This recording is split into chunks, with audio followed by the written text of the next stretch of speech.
Welcome to the Genius Factory. Enjoy the video. You start by stopping Bgmi and its launcher. This prevents the file from being overwritten. Once stopped, use a file manager or ADB to navigate to the game data folder and locate the config file. Make a backup copy with a clear name like config backup. CFG so you can revert instantly. Backing up preserves a working baseline. It avoids reinstalling.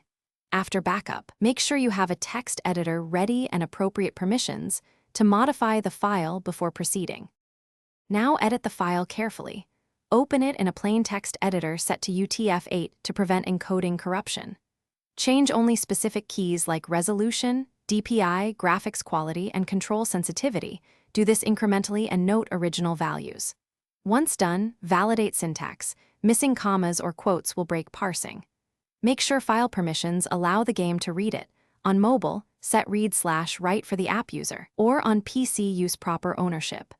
After editing, save and verify file size and timestamp. Finally, clear the game cache or temporary files, then launch Bgmi to let it load the new config. You should immediately check in-game settings and test performance. Small tweaks can require a restart.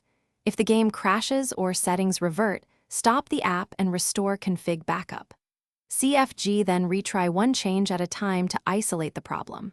One troubleshooting tip: if persistent errors occur, compare the edited file against a fresh default config to spot malformed JSON or unsupported values.